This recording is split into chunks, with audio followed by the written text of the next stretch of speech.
igualdad, pero esta vez me separaron.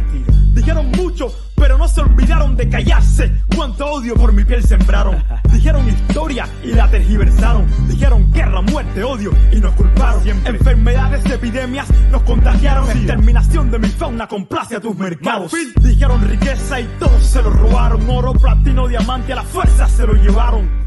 Y la actualidad es tan triste que todo aquello que dijeron es lo mismo que hoy se dice más. ¿Quién dice? ¿Quién explota? ¿Quién se beneficia? El asesino, el mismo que da las noticias. Hay una cuenta fácil que siempre me da las grandes riquezas, de dónde vienen y hacia dónde van. Independiente como los Mao Mao, concluyente como los Mao Mao, como los Mao Mao, como los Mao Mao. Somos resistentes como los Mao Mao, independiente como los Mao Mao, concluyente como los Mao Mao, como los Mao Mao, como los Mao Mao. Somos resistentes como los Mao Mao. Nati Dre es afroresistencia, cultura ancestral, afrodescendencia, solidaridad. Esa es la esencia, la diáspora africana eleva la conciencia, conciencia negra, universal, progresista y transcultural. Negros y mestizos revolucionando, pueblos caribeños y africanos en un solo bando. No más explotación, colonialismo interno, no más confusión, supremacía blanca en el Babilón. Soy rojo, negro y verde, afroliberación. Mientras más negro, más represión. Somos creadores, recupera tu visión. Mi misión es educar con amor, contra el silencio, vivo sin temor. Independiente como los Mao Mao, concluyente como los Mao Mao, como los Mao Mao, como los Mao Mao. Somos resistentes como los Mao Mao, independiente como los Mao Mao, concluyente como los Mao Mao, como los Mao Mao, como los Mao Mao. Somos resistentes como los Mao Mao.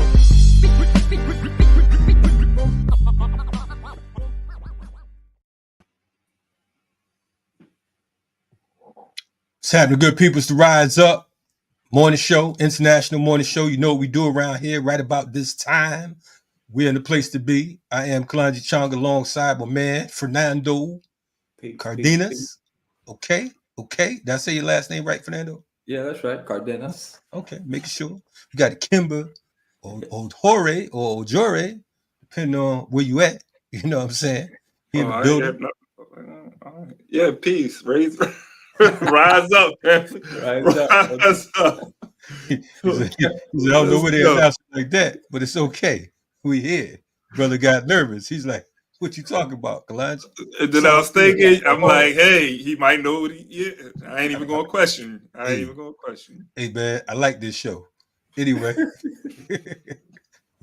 welcome to the Rise Up morning show where we do what we do. And we do what we got to do because we got to get it done. It's a lot going on. We like to say it's a great day for a revolution. You know what I mean? Here at the Rise Up morning show. Yeah. How you brothers doing, man? What's good? It's nice Wednesday morning. It's hump day. What's happening? What's good, Kemba? Hey, everything good, man. A hoodoo on my mind. It's probably not as exciting where I'm at than where you are, though, man. You at the center of everything right now. You're in France, right? Yeah, no doubt, man. I'm in France. I'm about an hour and a half train ride away from Paris. They finished the Olympics. You know, they said that the closing ceremony was I think on last Sunday. You gonna hit the let out?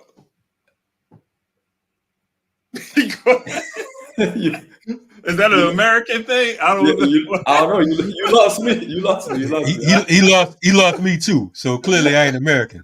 Yeah, the let out, man. Everybody hit the let out. If you don't go to the game or the show, you know, because you don't want to go there, but you hit the let out because that's where everybody's going to be at. That's where it's going to be happening. Okay. And you don't have to spend no money.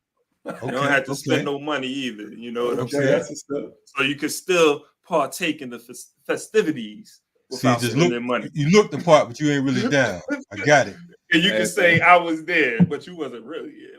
No doubt. You taking selfies in front of the joint. You, Flavor Flav, and Snoop. Okay, Snoop, right? Absolutely. Favorite Flavor with the water polo squad and Snoop draped in the American side. Yeah, man. But I do want to mention, you know, everybody's talking about festivities and shit, but Yes. we have 5,000, and the last number I have is 5,200 migrants, were displaced from Paris, straight up, ethnic cleansing. Are you saying 5,200, brother? Is that what you just said? Because it sounds like you Yep. said that. That's right. Okay. Yeah. Okay. 5,200, man. And This so, happened. this is just, first of all, we know their situation was already, horrible situation already that they shouldn't have been in order to be able to be displaced.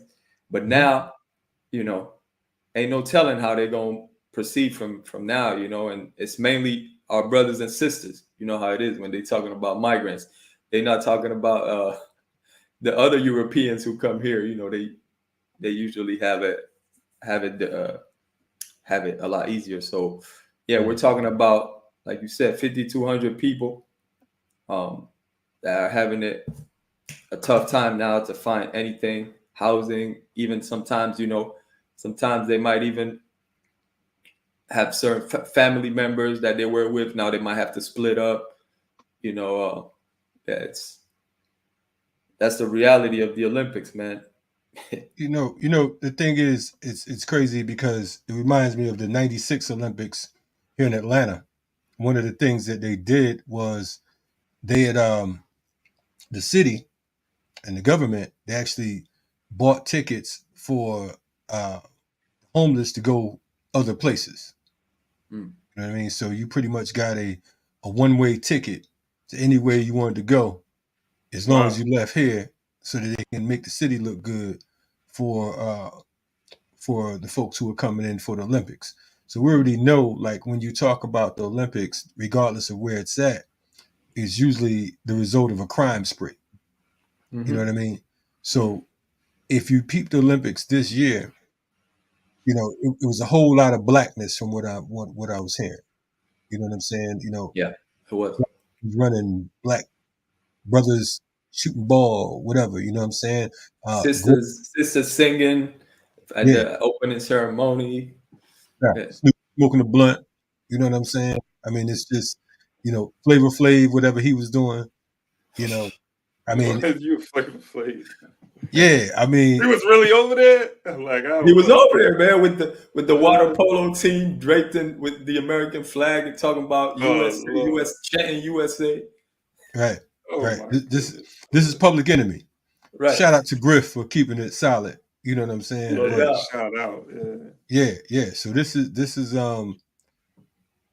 it reminds me of James Brown. James Brown had "I'm Black and I'm Proud." You know what I'm saying? Of course, because the Panthers put pressure on him. But then when all that died out, he was living in America with them red, white, and blue drawers on. So picture how that goes. So the thing is, oftentimes we get confused in the moment and we think that a revolutionary act is a revolution. You know what I mean?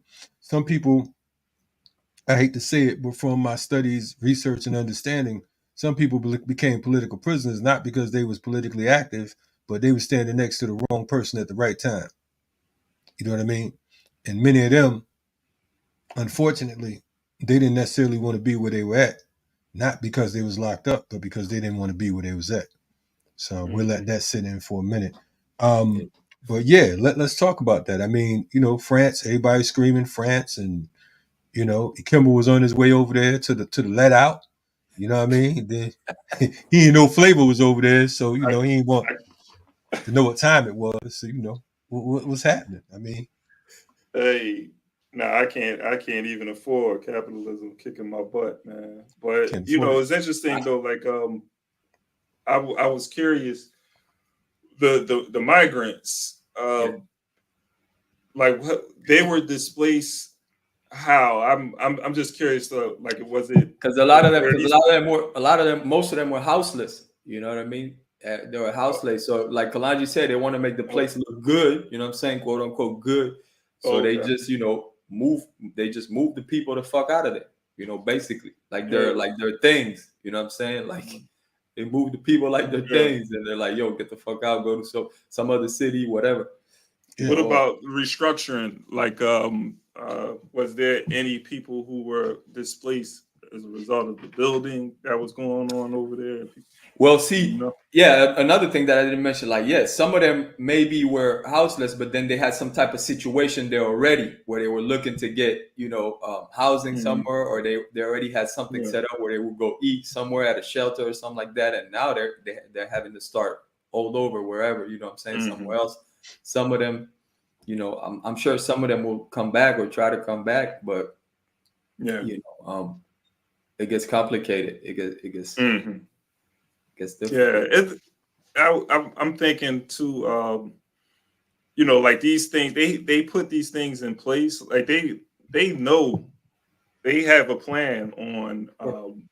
As far as the displacement, like they know already before they do what they're going to do, that there's going to be people that's going to suffer. It's going to be hit hard by the changes that's taking place. And it brought me. I asked these questions because it made me think about if it wasn't Olympics and it didn't have anything to do with sports. But I remember in Philadelphia back in 2016, they rolled out the 2035 plan. But the 2035 plan was something that wasn't made public. They didn't talk about it on the news. Okay, But the public, they were having a meeting to discuss this plan that was open to the public. So some of us got wind of it, and we organized the community, to let them know, like, hey, there's going to be this meeting of this 2035 plan. But the 2035 plan was this redevelopment that was going to take place in the district that I lived in, and other Africans lived in, predominantly African community, and all of these changes that were going to take place. And they basically was discussing it and trying to get community support behind it. And then they had people signing in or signing that they participated in the event.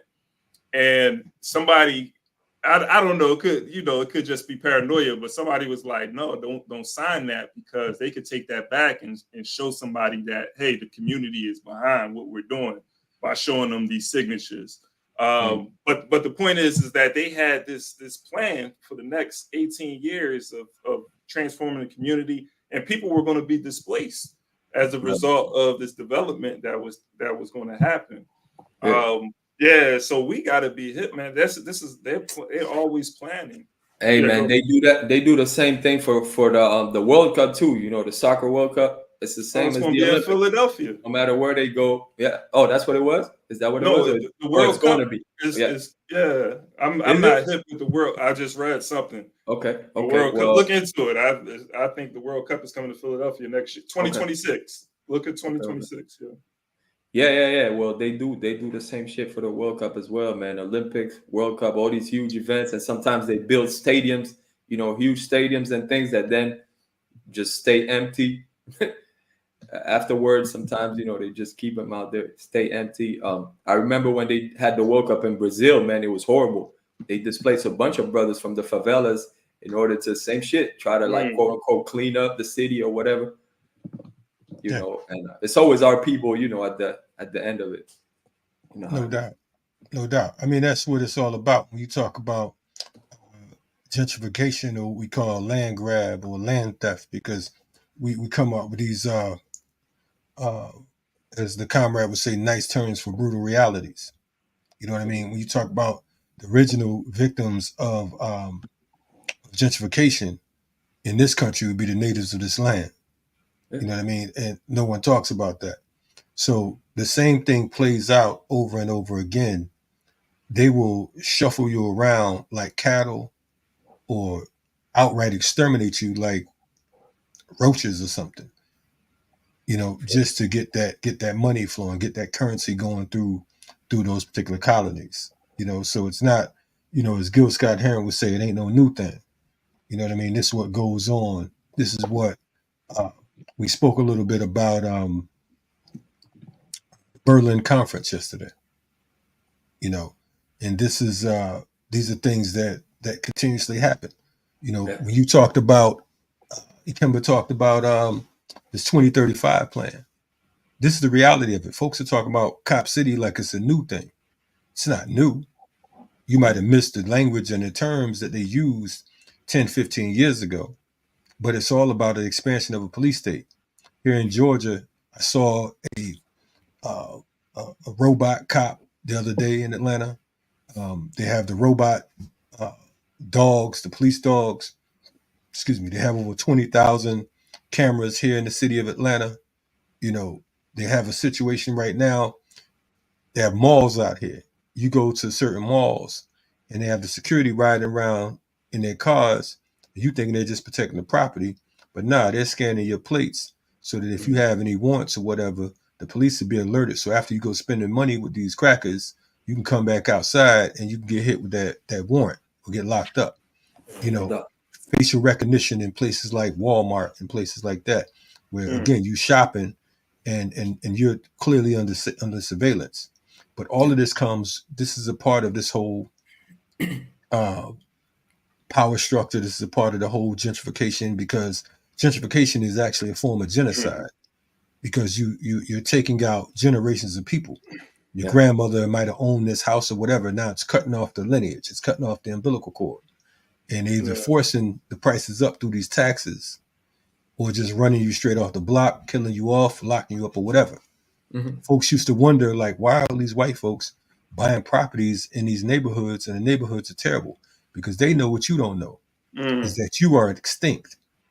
That you will be removed. But they know that splitting up community. Absolutely. Now all of a sudden you got a Starbucks, you got white folks that's jogging through the neighborhood at 11, 12 o'clock at night, where a couple years ago you and I couldn't even walk down the street 11 to 12 o'clock at night. Right. You know, so now it's a whole nother program. So you got all these businesses, in your neighborhood. You can't even afford to go to them things. Absolutely. You can't even afford the light bill in your own space. Forget the businesses. You got the business. The businesses, can you pay for this water that they charge you for? You know what I mean? Man. You pay that. And when it comes to that, you know, you speaking about, you know, the police state, you know, it's crazy how I was thinking about the propaganda, man, because, you know, me having, you know, young children, I see it like it's heavy. Even in the cartoons, they start early propaganda, or like, you know, the little cartoons is little police officers and things like that. You know what I mean? That's real. We love the cops, is what they say. Yeah. Right. Now we just had another Bad Boys movie drop with Will Smith and all this shit, and you see all these, you know, famous brothers and sisters taking pictures with them, and you know, the whole cop attire and all that. So it's real. They love the slave master, but you know, the thing is, along with that, we have to be clear that even on platforms like this, when we talk about YouTube, there's confusion that goes around, and you might get. I remember the Roots said a lot of these artists are 90%. I mean, 10% real, 90% invented for the record deal. That's how a lot of these folks are on these platforms that you check out. Yeah. You think that they're with us.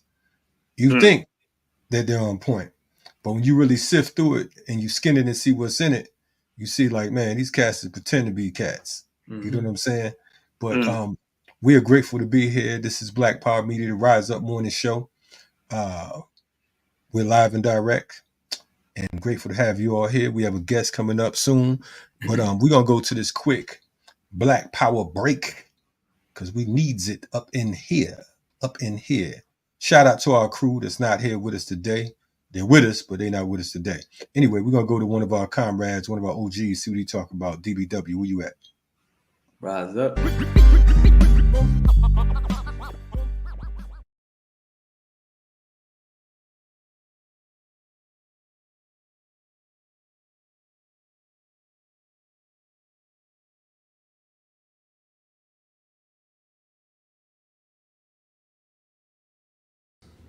Is a violent one. The seizure of the North American landmass from the Aboriginal inhabitants was a decidedly violent and genocidal undertaking. The use of African chattel slavery and free labor to create the foundation for America's wealth and prosperity,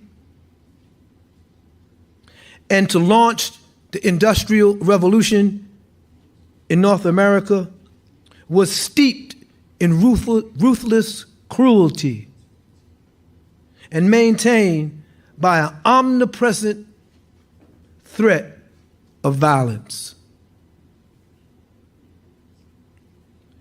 Early 20th century projections of the U.S. power into Central America, the Caribbean, and elsewhere proceeded in the wake of gunboats and relied upon the bayonets of soldiers and Marines. The cliche that the West was won by the six-shooter, by the gun, is often glorified in American folklore. White Americans, the settlers that exterminated the native peoples, that stole their land, that erected the Republic of the United States out of a colonial enterprise, had almost a religious addiction to firearms and guns. Indeed, they said that God created man and Samuel Colt made him equal. God created man and the gun manufacturer Samuel Colt, guns made human beings equal. This is the mentality of white America. This mentality has persisted from its earliest inception to this very day. It has been argued by historians and sociologists alike that early American westward expansion created a uniquely American fascination with guns and violence, and the resort to force as the arbiter of conflict. I wanted you to understand that where I grew up, where I came from, was a nation that worshiped power and violence.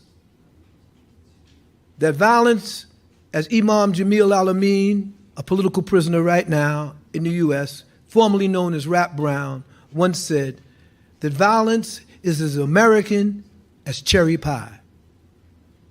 And this is true. The enslavement of African people and their introduction into the so-called New World began when the Europeans began to colonize and conquer the North American landmass. Now, we have to understand something.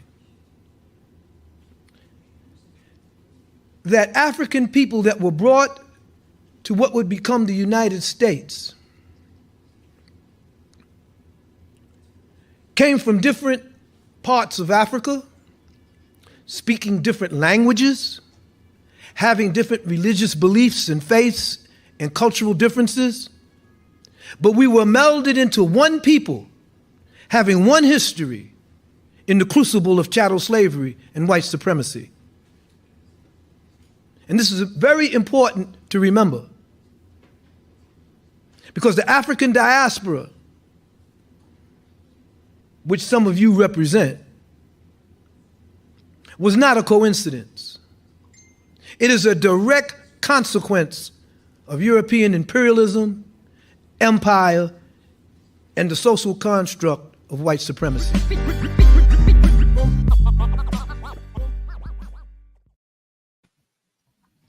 What's happening? Checking out the Rise Up Morning Show. That was our main man, DBW, who's been on the Rise Up twice already. We on like what, show 16, 17 right now. He been on twice.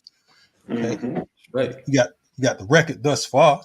Anyway, yeah, I mean, so much to unpack from that particular piece right there. I think that when we talk about guns, in the US alone, it is estimated last count that it's between 393 million and 500 million civilian guns being owned by civilians here in the United States. I'm gonna say that again. More guns than people. Between 393 million and 500,000. Absolutely more guns than people. That's civilian owned. Then you're talking about another 1.2 million that that law enforcement has, and another 4.54 million that the U.S. military has. You know, so when we talk about weapons, it is estimated that just the civilians in the United States alone, they have more guns than 24 countries combined. There's certain countries, 24 of these countries, if you add them all up, the U.S. will still have more guns just from the civilians alone than these countries. So when you talk about weaponizing and gun violence, so on and so forth, we talked about the police situation a little earlier. You know, this is a the gun is what makes it move. You know what I mean? No matter how you look at it. And you know, we talked about how often these guns get on the street. I know that I did a report some years ago, and I found that in at least, I believe it was 13 cities at the time that I found where trains with armaments were broken into and weapons were stolen. They just so happened to be, the train so happened to drop or break down near the hood in these major cities. And I found that these trains happened to be broken in, and plenty of weapons were missing. Also, a number of different military bases. You know, guns were missing off of the bases. You know what I'm saying? You know, you're supposed to have paperwork and you're supposed to deal with it a certain way, but yet for some reason there was a lot of miscounts. You know, so we know that when we talk about these weapons, you know, they're not all registered, quote unquote. And of course, there's many stolen, so on and so forth. But in the grand scheme of things, we're talking about the makings of a police state. Because even if it's not, these guns aren't in the hands of the quote unquote law enforcement or authorities, you know, they're in the hands of oftentimes many folks who don't have our best interests at heart or at hand. You know, so we know growing up in the hood that you can get damn any kind of weapon you could think of. I remember we had a store in Connecticut, and there was some white boys that had a store on top of ours, right? It was like in this little strip mall situation. And the white boys came to us talking about they selling weapons. And we're like, yeah. And they right near the hood and whatnot. Just, yeah, man, we'll get you whatever you want, this and that, so on and so forth. And I'm just like, man, you can't get me nothing. So my cousin who's ex-military, he said, yo, man, I bet you them shits don't even work. He said, tell them to bring them down here. I said, I don't know if we want to do all this. And for the record, this is 25 years ago. Anyway, he said, bring them down. My cousin examined the weapons. The grooves on the inside had been filed down. So when the weapon's fired, it's not going to hit its target. You understand what I'm saying? Because they purposely were selling, you know, jacked up weapons. So we're wondering how so many people were being murdered, people being hit, and first of all, most folks that are shooting can't shoot any damn way. But you know, in many cases, they have defaulted weapons, faulty weapons. So the thing is, it's like, you know, there's so many ways to exterminate a people. There's so many ways to annihilate and to you know, leave them lifeless. So very important. What the Ruben was talking about. I kind of went on a tangent a little bit, just thinking about, you know, all of these weapons. But y'all can chime in, man. Forgive me for. Yeah, man. No, I just think, you know, the irony, you know, of the oppressor constantly calling us violent, you know, calling us, you know, violent, calling us, and everything from the beginning, you know, since they stole our people and brought them to America, everything that all the lies that they made up about us, those are things that they're real things about them, you know, that like we were dirty, that we were uneducated, uncivilized, all that. That's what was really going on with them, with the Europeans. You know what I mean? And so today, with the whole violence thing, like understanding, it's important what the Ruba bin Wahab was saying there, because understanding how truly violent they are, like the amount of violence that colonialism brings, you know, imperialism is extremely violent, you know, capitalism, these systems that are extremely violent, and they're trying to paint, you know, oppressed people as the violent ones, you know. Right. So yeah, you know, with the violence, I think about the chairman. This is when I first heard the chairman. This chairman Omali Yeshitela. This is before I knew who the chairman was. I was listening to Dead Prayers album, which was my first political education right there. And this is when their album came out, I think 2000, 2001, here, man. 2000. Big influence, that Dead Prez album. Let's Get Free, man. Right, Let's Get Free. And the I believe it's the track Police State.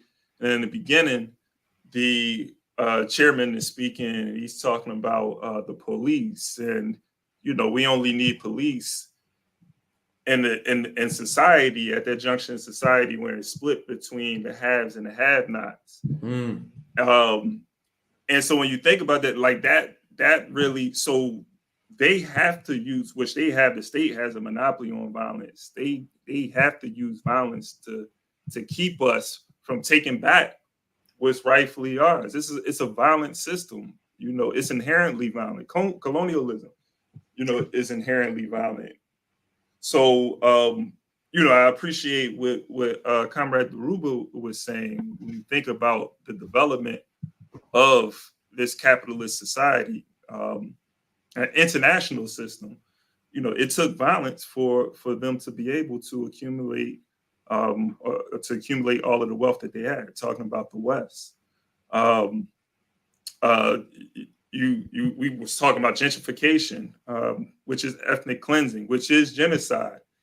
The indigenous people, you know very well. I think they can give us a master class on what that, you know, looks like, you know, what it feels like. Them millions of indigenous people being wiped out, you know, for the benefit of the European, for the sake of the development of this capitalist society that we're a part of today. So, I mean, it's a very violent system. And with that being said, you know, how do you end a violence, a system that is based on violence and, you know, genocide? It's going to take, going back to what you said, it's going to take violence to really end it. You know, I don't think, who was it? No, it wasn't. I think the chairman said it in the video we watched yesterday, Kalanji.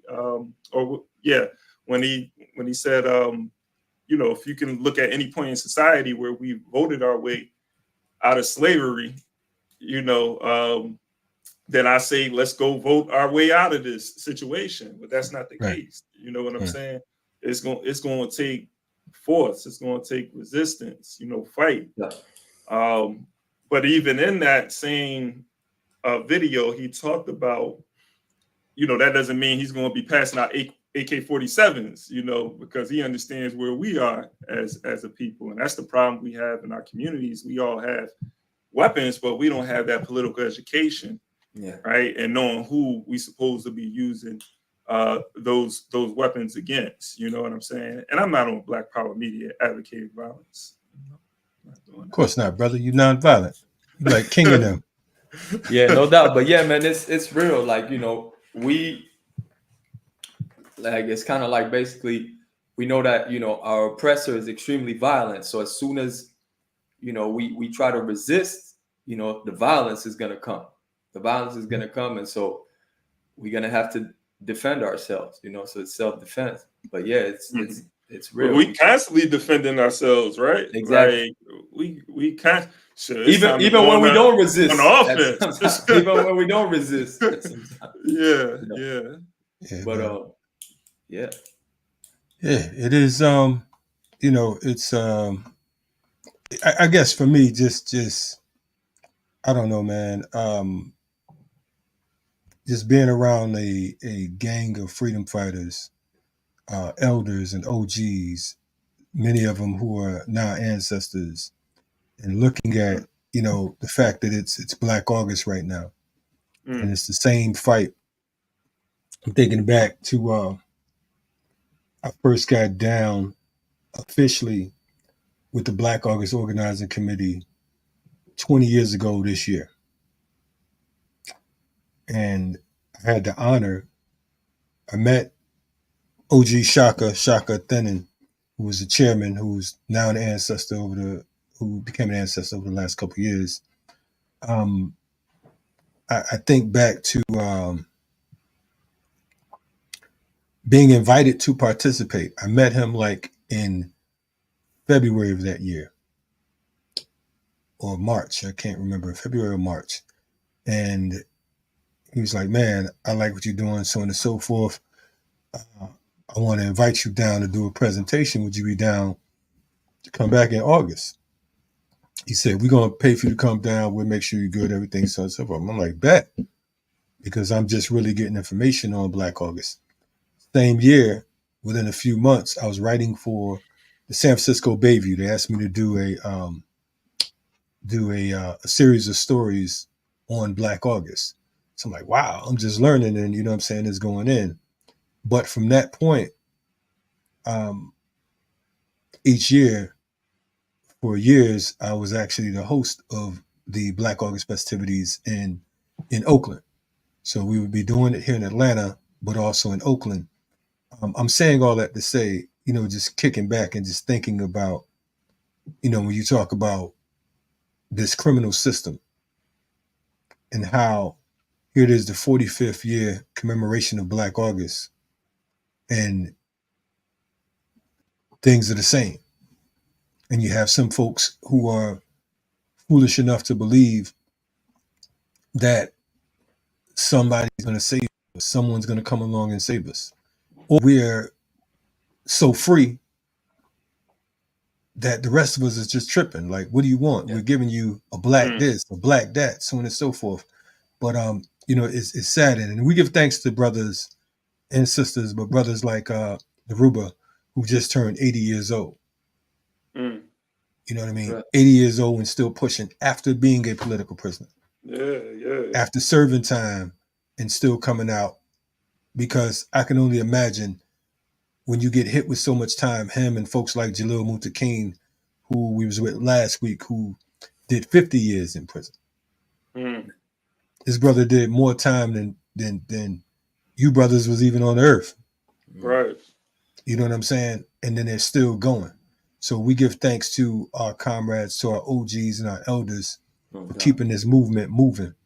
But the criticism has to come as well. And the criticism, I say not for, because I'm not one of these people to just disrespect the youth or those who came after, so on and so forth. But I do say that we got to do a little more studying and a little more training before we start rapping and trying to be explained. You know what I mean? A lot of these folks is out here talking real reckless, talking out their throat. Some of these other platforms, they're talking about shit that they don't know what they're talking about. And it is a disservice because the state will capitalize off of your ignorance. And that's just a fact. On the bottom of the screen, thepeoplesarmy.org/Black August. You can find all kinds of information out about Black August. A number of different interviews we've done over the years, stories, whatever, so on and so forth. So definitely look out for that. We have an exclusive that'll be dropping for you all in a few days. I'm not going to say anything about it just yet, but just know that we got something hot coming from Black Power Media. Another realm that we're taking it to. You know what I mean? Black Power ain't dead, baby. You know what I'm saying? We're rolling. We're rolling hard. You know what I mean? So be on the lookout for that. We got a guest coming up in a second, but I wanted to know, like, just like, what are some of your thoughts, man, on where we are today? You know, you all been involved in our People's Liberation Movement, you know, for whatever amount of time, but like, you know, what's it looking like to you all from your vantage point? Yeah. You want to go, Ikemba? I could go. Yeah, for me, man, I mean, lately I've been, speaking a lot to my family, because I have a lot of nieces and nephews. I have 4 older brothers, so I got a lot of nieces and nephews, and I've been speaking to my nieces and nephews who are already, a lot of them are already adults, So I've been trying to see, but young, still young adults. So I've been trying to see where we at and where the youth is, how the youth is, thinking and it's difficult. It's difficult to see, for me at least. It's difficult for me to know where we at truly, because there's a lot going on. There's a lot of ideas everywhere.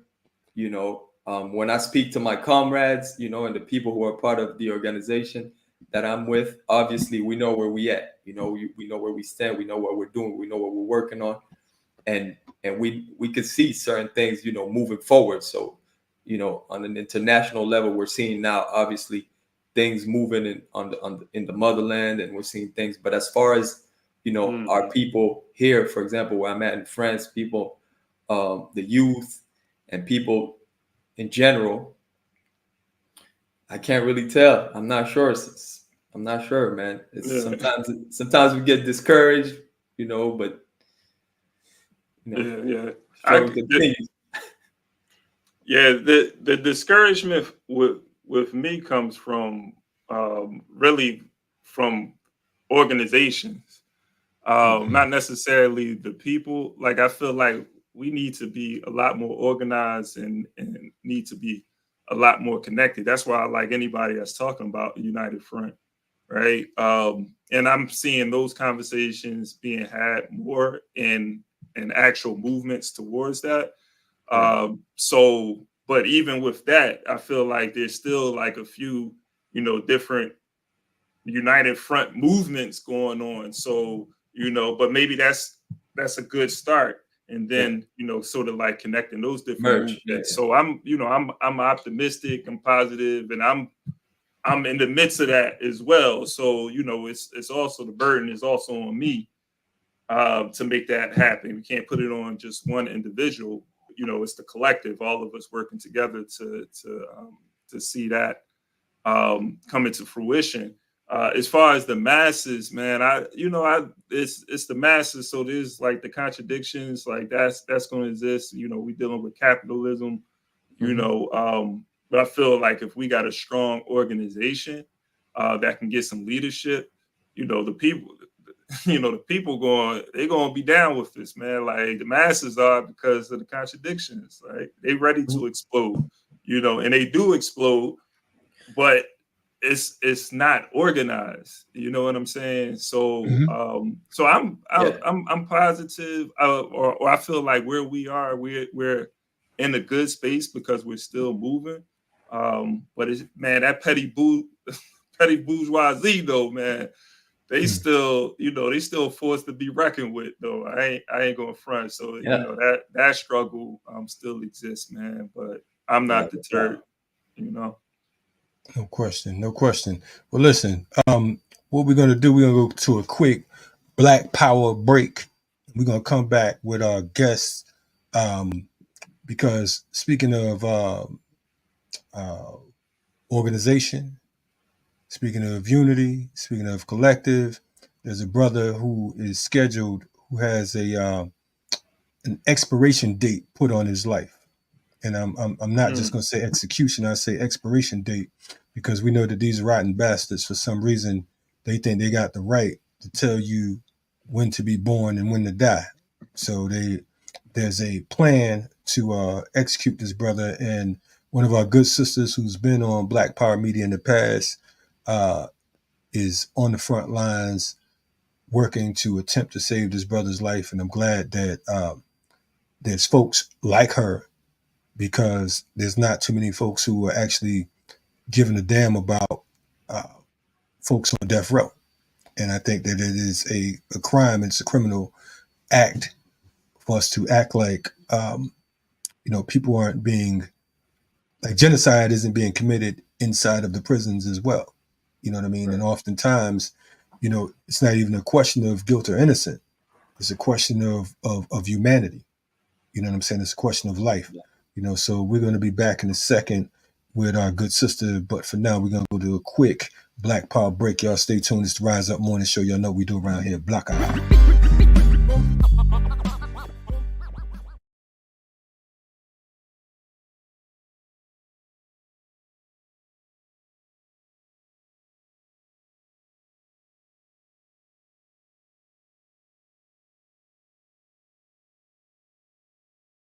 Studied it down through the ages, but I have always threatened to write a massive book about it and never wrote a line.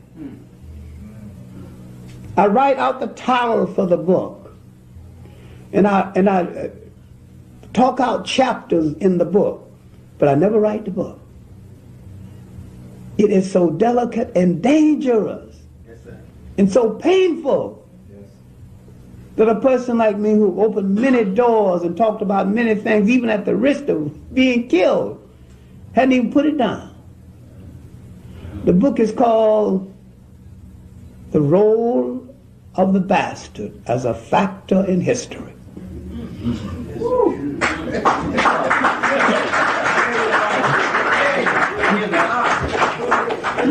How people have bastardized other people through their women and used the bastard to control them. Yes.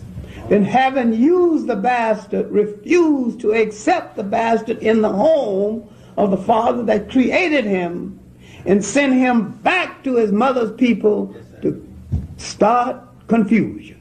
Yes. Like the book. Yes.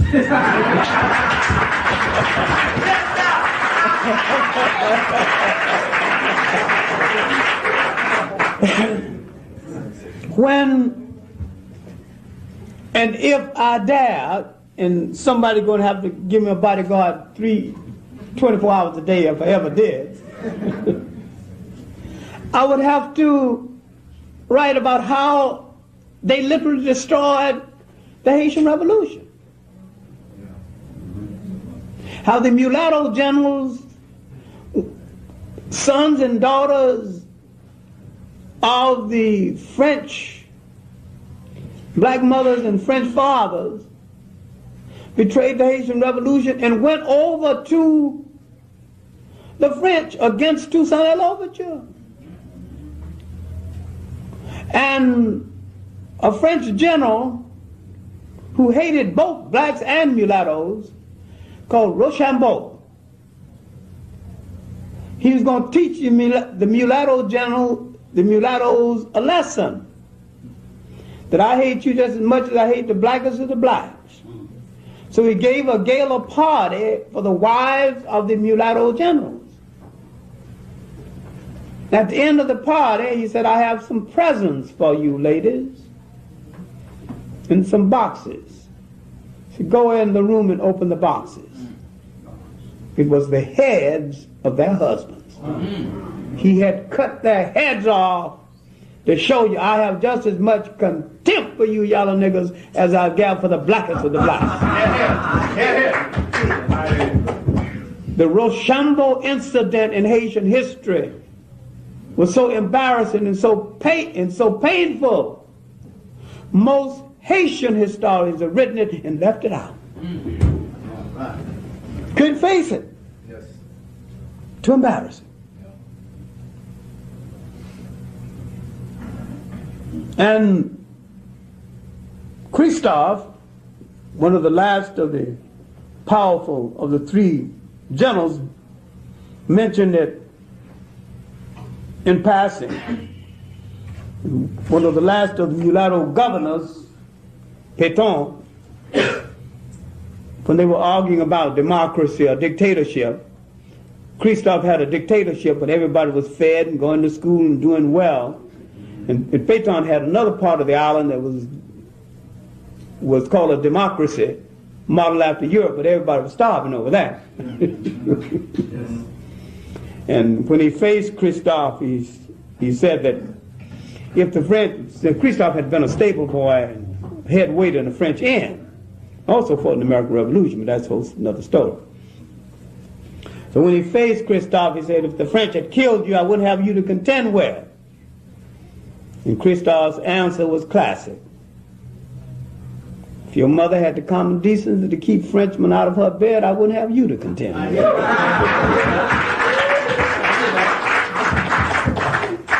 Now, after the death of Christophe, supposedly engineered by the mulattoes,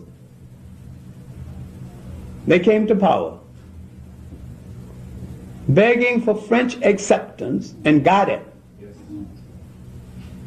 He adopted a French constitution that crippled Haiti and killed the revolutionary spirit of Haiti to this very day. French white nationalism and French bastardization killed that nation before it could get born. I don't have enough handkerchiefs to write the book. Maybe let me go along with my lecture notes. I'm too old and I've had one stroke already. Come on.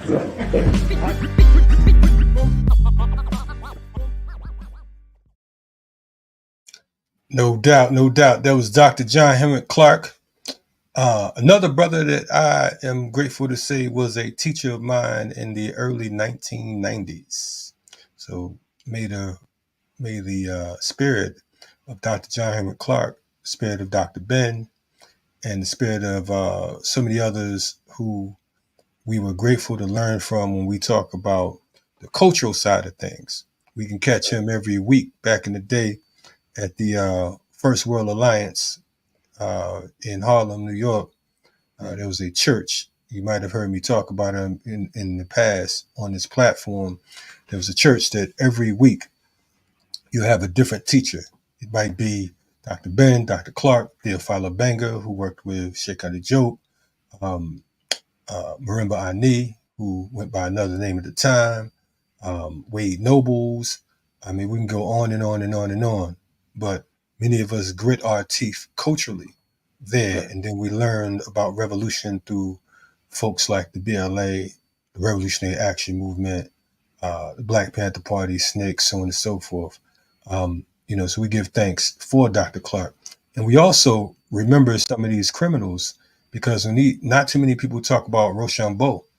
Rochambeau was a French general. You may know about him, Fernando. Truly a bastard, a criminal, a murderer, like so many of these different French and Europeans as a whole. He was appointed by Louis XVI. And, he commanded a army in the North during the early years of the French Revolution. And he was arrested, I believe, in the late 1790s or something like that. And he ended up being narrowly escaping execution. And he ended up being rewarded by Napoleon. And he ended up back in Haiti. And, because of his criminal acts and his treachery, so on and so forth, he was actually helped to unite Haitian freedom fighters because they saw that this cracker was off the chart, as you can see with what Dr. Clarke was talking about with the mulattoes and whatnot. He didn't give a damn. And the thing is, to this very day, you have folks talk about colorism. And there are folks that even in this quote unquote movement that benefit off of colorism, not by saying so, but by their actions alone. And for some reason, we're under the belief that, sometimes the lighter, the brighter, the more educated, quote unquote, or more immersed in this system, it makes you smarter. You know what I mean? But the reality is, when we're talking about our people's liberation, there ain't a degree, there ain't a complexion, and there ain't a slick soundbite that can get you out this life alive. So so we give thanks for the freedom fighters. This week we're commemorating the Haitian Revolution. So we say Kubetet Boule Kai, you know what I'm saying? Cut off the head and burn down the houses. Yep. And we're gonna keep it moving. Anyway, you're checking out the Rise Up Morning Show. This is Black Power Media. got Fernando riding shotgun. Ikemba, I don't know what Ikemba went to do. Ain't no telling what he meant to do. He might have went looking for some French women or something. I don't know. That ain't my business. But anyway, we have a special guest coming on right about now. Again, we have this sister rocking with us for quite some time. She's been putting in some serious work out there in a place where some of y'all are scared to go, out in Missouri. I know Missouri has been in the hot seat as of late. Folks been talking about the 10-year commemoration of the brother Mike Brown, who was assassinated, murdered in the streets, shot and dead in the streets by the pigs. 10 years ago, Mike Brown would have been 28 years old this year, but instead, he's his 10th year off of this particular chessboard. Anyway, we have our sister Michelle Smith in the building. What's happening, Michelle? How you doing? The original ML. Either one is fine. I'm good. How are y'all doing today? We're live on Arrival, man. I'm trying to wake Fernando up over there. He thinking that, just because it's a morning show, he can just doze off when he want to. But, No, I'm doing good. I'm here. Thank you for coming. The brothers over in France, so you know how they do, man. They water a little colder than us. Anyway, good to have you on here today. We know you've been very consistent with running up against this system, particularly in Missouri, but not just limited to Missouri. But we know that Missouri, like Texas, they just like scoot them over 2, 3, 4 at a time. Matter of fact, would they be number 2 after Texas or what? So I know in Texas they just having a wholesale party right now. Exactly. I think, it's about 5 states actually, Kalanji, that are, really ramping up their chambers. Texas is one, Missouri, Florida, Alabama, and Oklahoma. So we are honestly just running neck and neck in the last couple of years in how many people, these states are trying to execute. So it's in our own state this year have been 2. Last year was 4. So Missouri has a record of some pretty horrible, realities, not even just history, just actually currently what's going on is pretty horrible. No doubt. We first got wind of you when you was fighting for the good brother Kevin Johnson. Mm-hmm. And for folks who aren't familiar with Kevin Johnson, he was executed. Is it going on 2 years now? I think it'll be 2 years in November. November, yep. Wow, time is jetted. 2 years in November. Matter of fact, if I'm not mistaken, I probably was introduced to you around Black August of 2022. Mm-hmm. Yeah, so it's our anniversary. But anyway, don't mind me. It's early over here. But yeah, so and just a quick recap. One of the things that stood out about Kevin Johnson's case was the fact that he was accused of murdering this cop at age when he was 19 years old. But then his daughter was trying to visit or witness the execution, and they said she was too young because she was 19 with a child. But he wasn't too young to be executed, but she was too young to witness it at the same age. Anyway, the contradictions of it all, right? In the U.S., the contradictions have contradictions. You back on track again. I know you've been swinging a whole lot in those last 2 years. I know that wasn't the last, but I just caught wind of a brother who you sent us some information on a few days ago, and I got to say, we appreciate the fact that you are highlighting these brothers and sisters because, we get information from places like Texas because we have comrades there, but in Missouri, and we have comrades in Missouri, but they're not doing the work that you do, clearly. That's not a slight to anyone, but I'm just telling you what the real deal is. Folks who are not familiar with this brother, Marcellus Khalifa Williams. Who is Marcellus Khalifa Williams, and why should we, a Black Power Media, jump 2 feet in? So to start out with, that my work involves specifically making sure that people that, I advocate for are humanized. This system, chews people up, spits people out, and they treat you as a number, or just a case. And I'm always here to remind our folks that these are real people. Khalifa, and he goes by Khalifa, his Islamic name after he took the Shahada. Khalifa is a father. He's a grandfather. He's a mentor. He is a poet. He writes amazing poetry.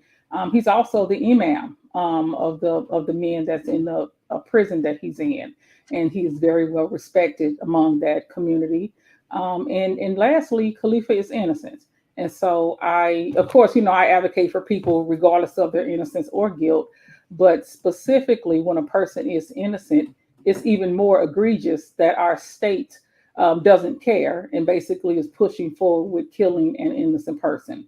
So that's kind of where Khalifa's story starts. He is innocent. He was convicted in 2001, but the crime happened in 1998.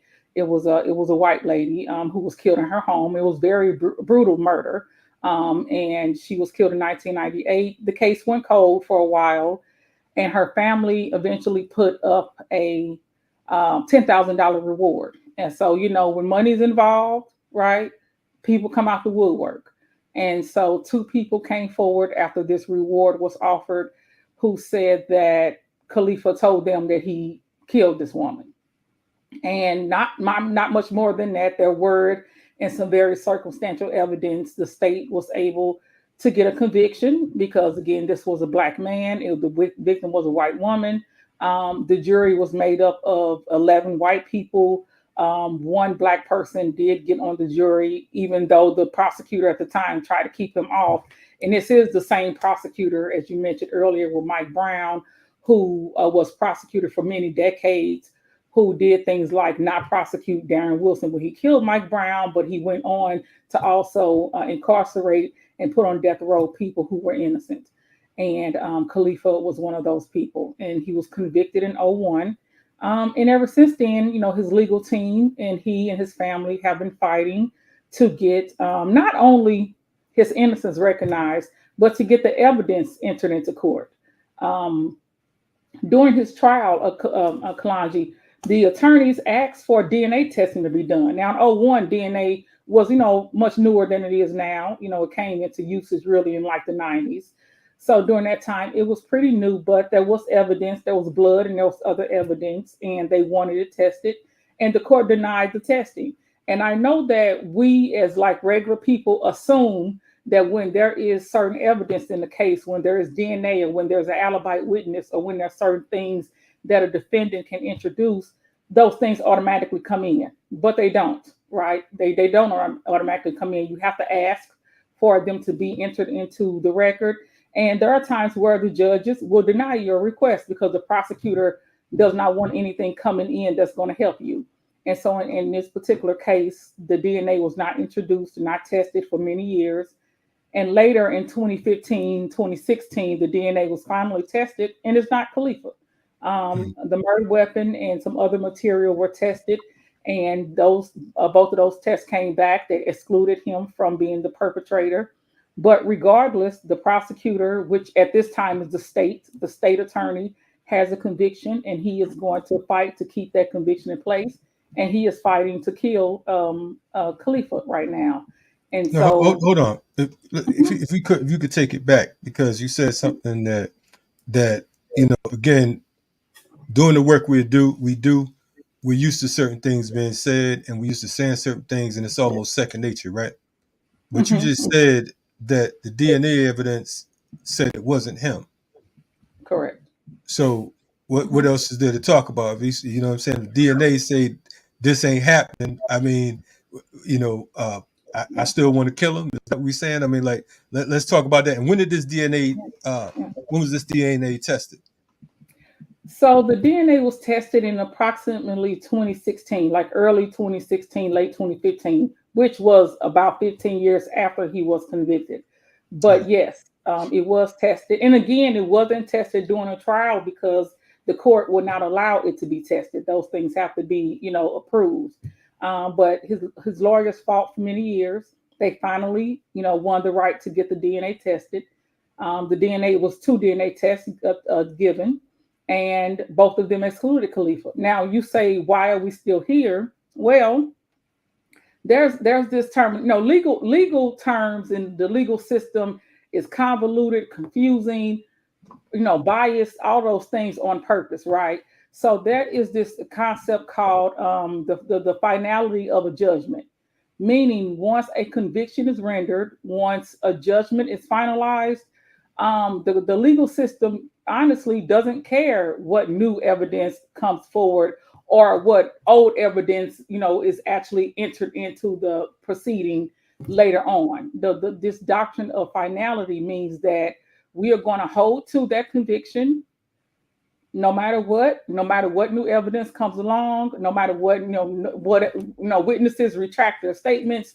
Witnesses will say, oh, well, the police beat me up and made me confess, which happens a lot, right? But because that judgment, was entered, our legal system is set up to not want to challenge these judgments. And that, of course, is on purpose because it's against, actual justice. So in this case, that's what the Attorney General is trying to keep in place. The fact that they did receive a judgment, a jury convicted Khalifa on circumstantial evidence, but they did not have all the evidence because, again, they wouldn't let it into court. But yes, he was ruled to be excluded from that DNA evidence that was left at the scene. Yet he still is not only on death row. Khalifa has an execution date of September 24th. So if it was up to this state, in about 6 weeks, they would be murdering a Black man who was innocent. Wow. This is madness on so many levels. I'm thinking back right now to our brother Troy Davis, who was executed September 21st, 2011. You know what I mean? And I'm thinking it's like this is we're talking about 13 years ago, and I can recall so many folks talking about how Troy was going to be the last one, and we wasn't having this no more, so on and so forth. Clearly, that's not the case. How old is this brother? Khalifa is in his early 50s. I believe Khalifa's 54, if I'm not mistaken, but he's in his early 50s. He's been incarcerated for 24 years because this happened. Again, he was arrested in 2000, so he's been incarcerated on this case for 24 years. This is the third execution date he's had, so this is not the first time that they moved to kill him. His attorneys over the years have put up a great fight. They have, in 24 years, done so much to advocate legally for him and pulling out all the stops. And I'm honestly, very grateful to work with such a good group of attorneys from IP. It's going to continue to be a fight. And right now, something is happening a week from tomorrow, the 21st of August. And I'm telling people about what's going on. And I'm basically saying that this is what his legal team and his family and he himself have been working for over 20 years. And that is to get a court hearing that will actually bring in the evidence of his innocence, including DNA, including the fact that, there was blood, there was shoe prints, there was hairs, there was all type of material left in that home. None of it matched Khalifa. And so his attorneys are finally getting a chance to bring that material to court in front of a local judge here in St. Louis on the 21st of August. And that judge will, listen to the expert testimony, etc. And we are hoping that this hearing next week is going to be what leads to Khalifa's not only, stopping him from being executed next month, but also freeing him from prison because he is innocent. So this is what, they've been fighting for. And our state has been fighting against it. Our Attorney General went to the Supreme Court 2 weeks ago and told them that Khalifa shouldn't be able to get this court date, that he has a conviction and they should kill him next month. And the Supreme Court rejected that motion and said, no, we're going to let this hearing go forth on August 21st. And so lately, that's what I've been trying to do, trying to talk to people about the hearing that's upcoming and really asking people for support, solidarity, asking people to show up. We just want community to come out for Khalifa, to let him know that, we are in support of him. He is a person who really keeps up with what's going on out here. He like I said, he is Muslim, so he understands what's happening in Palestine and those atrocities that are going on. And he has over years, we've had conversations about so many different things. He's a very caring person. And I'm just really asking for people to show up and support him, like we would, ask for, if it was you or your family, how you would want somebody to show up. Well, we want you to know that, and I know Fernando is going to have some questions, but we want you to know, you and Khalifa and the family to know that we have your back. Let us know what we can do to assist, in whatever way, fashion, or form. Of course, as you mentioned, we all know that August 21st is a flea day. It was the day that Field Marshal George Jackson was assassinated, which is a day that we fast for 24 hours. We're already on the block in regards to that. So for folks who can make it out to Missouri, please do. And for our comrades and associates, affiliates, and even people that just want to be nosy, bring your ass out there as well. You know what I'm saying? If you're in that area, and act like you got some sense, like you want to support someone that has a right to live. They executed George 53 years ago. So hopefully we will, we will change this particular paradigm and dynamic. Again, let us know what we can do to assist ML. And we're still waiting for you to get your show on Black Power Media. So it's still available when you're ready. Anyway, Fernando, with us, what you got? Yeah. Well, first of all, I wanted to say, I wanted to salute you for the work that you're doing and the work that you do. It's something that's obviously extremely important. I was wondering, as far as the work that you do, is there any of it that is it always are you focused with specific brothers and sisters, or is there also some other work that is centered in abolishing the death penalty in general?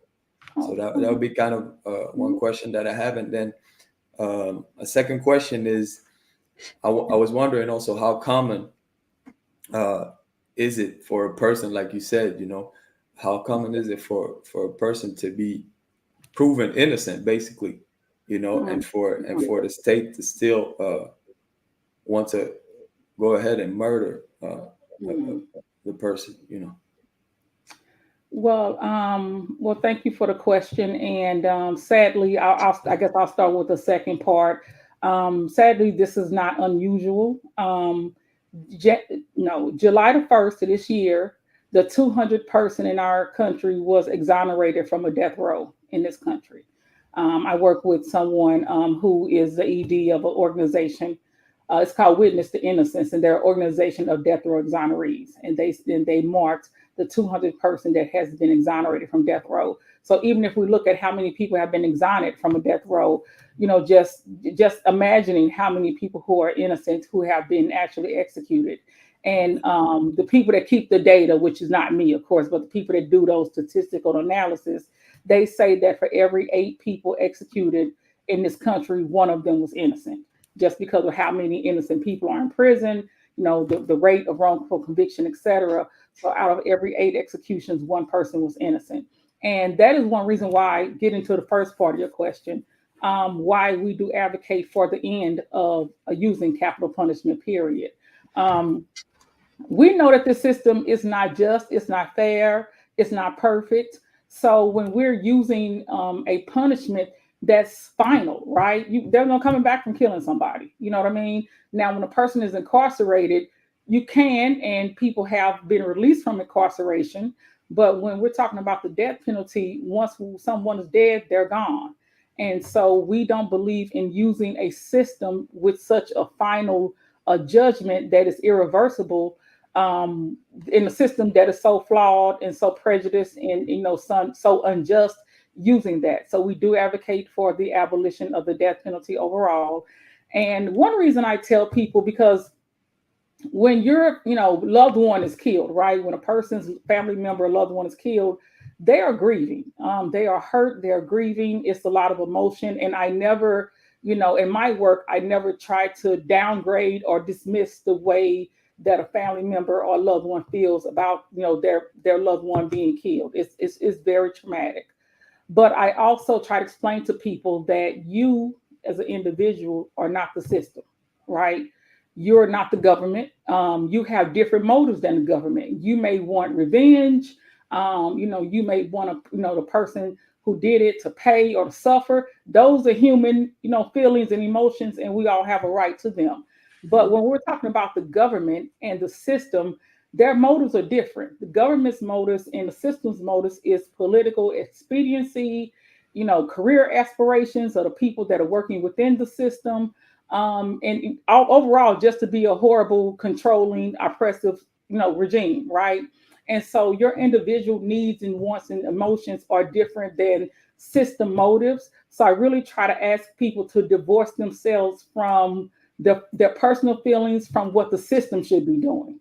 And so that's kind of where, I like with that. Like we're not the system, and the system doesn't have those same aspirations or emotions that you have.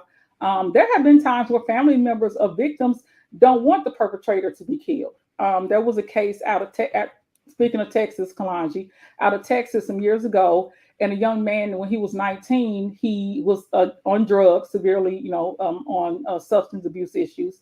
And he was trying to get money, and he killed a great aunt in his family. And she was elderly, and it was a very sad situation. And he was convicted and put on death row. Now, normally people are on death row for 20, 25 years. So this young man basically grew up in prison, grew up on death row.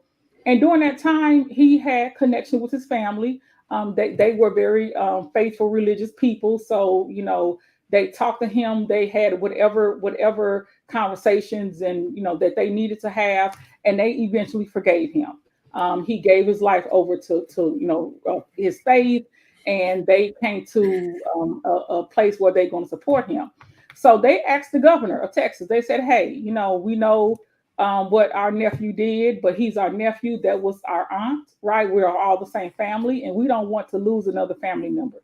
And Texas basically told them, "The hell with y'all," and killed that man. So I tell people that because it's like the system don't care what you as a family member wants, right? It'll tell you what you should want, but it doesn't necessarily care if you don't want this or don't want that. It's going to do what it's going to do. So, right, and that's very important to point out, because folks often think, well, the family member said whatever. You were dealing with a very white, very racist, very imperialist, very colonial system designed to destroy.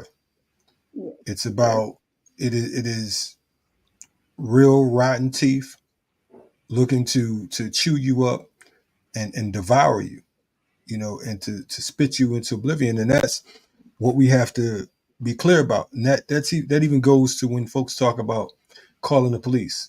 Indeed, we have to provide alternatives, but oftentimes, as if we don't know the play. So many times people are murdered because someone calls the police, and it could be a family member.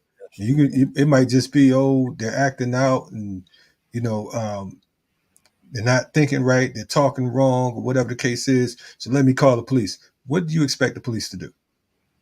Yeah. I mean, like, seriously. I mean, there's other services you can call when you dial 911, but what do you think that the police could do? What do you think their plan is? To try out some new weapons, to hoping that they can get a hold of the right nigga, you know what I'm saying? And it doesn't matter if you're a man, woman, or child.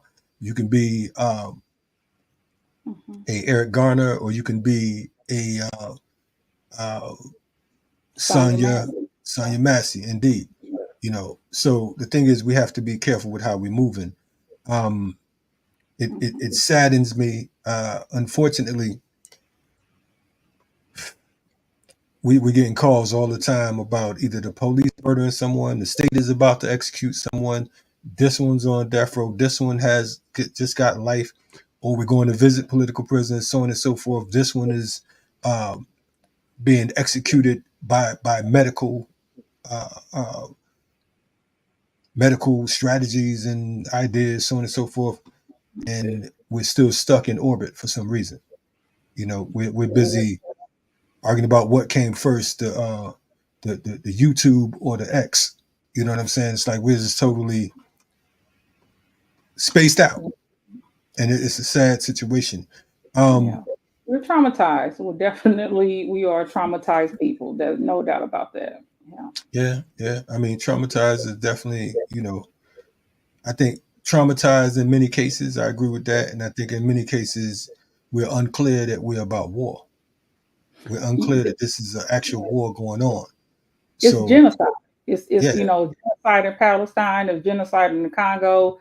There's genocide in Haiti. There's genocide everywhere, and it doesn't stop when it gets to the U.S. border. So it's very much, a different form. And I also wanted to, real quick, if it's okay, answer a little bit more of Fernando's question about our work.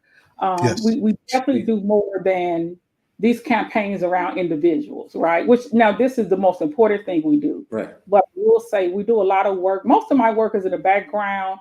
So, even when you say like, I'm not not many people around in my state do this work. That is true. We're kind of in this niche. And a lot of what we do is trying to change, policies, procedures. We're trying to get a bill about, for instance, severe mental illness, right? We're not supposed to be killing people that were not competent in the moment that they may have done something and didn't get the help they needed. We're trying to get a bill about judges giving out death penalties, because in our state, a judge is able to give out a death penalty sentence if the jury was non-unanimous. That's rare, but that happens in Missouri. So there are many areas that we are trying to chip away at the system. And so we call this word is called attrition. So just trying to chip away at every little thing we can to get the usage of capital punishment to be as least as possible. And then that will help us to actually abolish, the system overall. So that's what we work with our, our elected officials, et cetera. And I talk to people because, I am in spaces with, radical folks, right? Like, we all about Black power, et cetera. But I got to go to my state capital and I got to talk to those people and I got to convince them that it's not the best idea to spend our state money on killing somebody. And that doesn't necessarily align with my politics. However, it is, the work I have to do within the system to get the system to stop using these atrocious measures upon Black and poor people. And so that's one thing that calls for my job, and educating people. I talk to a lot of folks across the state, from, people in churches to college students. I go to community events and talk to people. So a lot of it is really educating folks on what this system actually is, not what you assume it should do. Oh, I think only serial killers should get the death penalty. Well, that's not how the system works, right? The system doesn't work for only if you have 10 or more victims, you get death penalty. That's not the way it works. It works because if you're Black or you're poor and you're marginalized, then you are the person that is going to get the severest of punishment. So that, our work involves all of those different aspects. And, it's something we keep plugging away at. Like, I'm tired as well. We're all tired. People, like you said, Kalonji, people don't know we're at war. People don't understand that this system is doing what it's meant to do and is meant to oppress and basically genocide us. And we have to understand that and fight against those forces properly, not your assumption of, if I get enough money, I can move to the suburbs and I'm okay. They're going to come to the suburb and kill you, so that's kind of what I think. I know enough people that now got jacked up in the suburbs, so that don't you can't hide. This beast is all I seeing. You know what I'm saying? So it has eyes. I want to so much. One of the things you mentioned was the Capitol. You mentioned politicians, and I know that it must be an uphill battle. I understand Cori Bush is no longer part of the play out there. How has that worked? How has the politics of liberation worked? How has Black politicians and other politicians? Yeah, we're gonna go there. I know you make me come on here and tell them the truth. But let's talk about these politicians, because of the fact that I know for example, and you don't have to throw the rocks. I got pretty good hand strength. So I remember when we was working on that the Kevin Johnson piece, it was kind of difficult for you to get an answer, to get responses from certain people, from newspapers, from magazines, from folks in movement circles. You know, let's talk about that. How has, you know, this particular case been? Has it, you know, has folks opened their minds and their hearts, or is it the same old politics and bullshit as usual? Oh my goodness. Well, it's a lot of political stuff going on around here, like you said, with Cori Bush and her race losing that primary. You know, we have some other local issues going on as well. And I think that so if you understand, like, politics is supposed to be strategy, right? It's not who you love, who you like, you know, your best friend. You're supposed to be able to strategically align with the policies and get those people to move the way that you need them to move. And 2 years ago, like you said, it was very difficult. The main reason I think is because the execution of Kevin Johnson fell around the election. He was executed at the end of November. So during that, you know, August, September, October leading up to the election, so many people were focused on, you know, the electoral issues and voting rights. And in our state also, they were trying to stop our initial petition process, meaning, you know, people signing a petition and getting a measure on the ballot. Well, that was up for vote too, that they were trying to cut that off because we had passed a Medicaid provision and they didn't like, you know, giving poor people Medicaid. So they were trying to cut that off. So there were several things happening at that time. And it was definitely difficult to get, you know, the answers that I needed. I think that, and I know we've talked about this before, but I think that a lot of times when we talk about movement, quote unquote, unless we're talking about our political prisoners, I will say that. When we're talking about prison and incarceration, I think that a lot of times our movement spaces are so focused on things like democracy, abortion rights, police brutality, you know, and those are all important. But I think that when a person is in a cage, when it's out of sight, out of mind, it is something that people are not necessarily thinking about or focused on.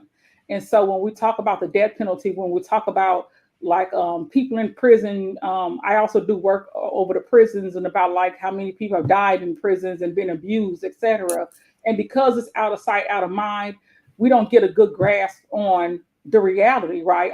I tell people what happened to Kevin is the same thing happened to George Floyd, right? It just wasn't on a cell phone camera, right? We didn't see it, but this state put its boot on Kevin's neck and murdered him, right? And so unless we like get that visceral reaction of seeing these things happen, if they're behind, you know, fences and barbed wire and we don't see it, it is a little bit more difficult to get people to buy in and really understand the horrible reality and atrocity that's actually happening behind those walls. So it definitely was a little bit difficult a couple of years ago trying to get, you know, people to focus. And I'm glad you brought that up because you made me remember something, and that's relevant today, Kalanji. 2 years ago, I was, you know, it was a lot going on. There was it was traumatic for me too. Kevin was a good friend of mine. And so because I was trying to advocate for him, you know, also trying to get folks to pay attention to understand like what happened with him, his case, I was feeling, you know, very depressed, you know, very like I was failing, etc. And you had some supporters of Mumia on the show one day. And so I got an idea because I interact with people in prison. So I was like, I said, I'm gonna email Mumia. I'm gonna email Barbara Mumia and just see, right? So I got on the Pennsylvania's email system, whatever it's called. I made an account and I emailed him, not thinking, you know, he would reply. And a few days later, I went and he responded. I told him when I wrote him, I said, you know, I deal with death penalty work. I know you were, of course, on death row, and you know, I'm just struggling and, you know, trying to really like figure out how to support this person, etc. And he wrote me back, and he didn't say a whole lot, but what he did say encouraged me to keep moving forward. And, you know, and it made me understand that like our, you know, forebears have been dealing with what I'm dealing with for decades and centuries, right? The Black Panthers and, you know what I'm saying, everybody who was in a space of trying to fight for our people have felt frustration, have felt laid down, have felt like failures, right? So what I'm feeling is definitely not something unique. It's definitely what, I'm saying, we have to figure out in this space. And his words, encouraged me at that moment. But yeah, overall, people were not being as receptive as I thought they should have been. But probably closer to the execution, people realized, hey, the state is going to kill this person. Let's pull up. And so I did get party time. Yeah, right. That's when they want to party. I'm glad that Mumia responded, and that's one thing about him. Folks like Imam Jamil, Leonard, and others, is they will respond to you. And it's like when you get that first response, it's like, you got to pause and like, oh man, is this him? You know what I mean? I had the opportunity to visit him a few months ago, and we sat down for 4.5 hours, and to talk to this brother one-on-one for 3.5 of those hours was like, like I was with the homies and we forgot he was locked up. I'm sure he didn't forget, but we were in our own space and in our own time. But, and I told him, I said, man, you've inspired so many individuals, because I remember reaching out to him with the Troy Davis piece. I'm like, look, call my folks, like, man, see if we can get Mumia to say something. And he did, so it wasn't about him being on death row. And even when we're talking about other particular brothers and sisters that are locked up, he want to know how he can help. You talk about folks like Imam Jamil Al-Amin, formerly H. Rap Brown. When you write him, he want to know how he can help you. You know what I'm saying? Because as he would say, they don't have him, he got them. And see, the thing is, we have to keep in mind that we are our own saviors. We're our own liberators, as Jalil Muta King would talk about. So we need more of that groundwork. We need more love. We need more hospitality, more patience, because this is war. And the fact that we all are involved in this, whether you recognize it or not, that is not going to keep the state from dropping bombs on whoever, whenever. It don't have to be overseas. It could be on Osage Avenue in Philadelphia, speaking of Mumia. It could be in Missouri. It could be wherever. So definitely we appreciate you coming on deck. We will be speaking more. Please keep us updated. Like I said, we with you. Yeah, thank you, Sister Michelle. You are appreciated very much. No doubt. We appreciate you coming on last minute. I know I hit you up like 10 minutes ago. I'm like, yo, what's up? You want to come through? I'm like, yeah, I'm coming through. So anyway. Yeah. Thank you. And don't forget, it's freekhalifa.org. And, on that webpage is all the info, including coming next Wednesday, the 21st. And we're actually trying to get gas cards and get people access to come, because those things are not necessarily easy. But if anybody wants to come and show up and support next week, we're welcoming that. So thank you for the time. Kalonji, as always, and Fernando, good to connect with you as well. Thank you. Thank you very much. No doubt. Be safe out there. We'll see you soon. All right. Take care. Talking to our sister ML Smith out there in the land of the living, trying to keep our people on top of things and whatever in Missouri. We're gonna go to a quick Black Power break. What I'm gonna do, Fernandez, because sometimes folks be like, y'all don't never play no music. So I'm gonna play a joint that a video that was directed by our brother Balogun OJ Tade and myself. And it features Wise Intelligent from Poor Righteous Teachers and folks diaspora Black. This is called Forward Motion. Stay tuned. Black Power Media. We here. Right. So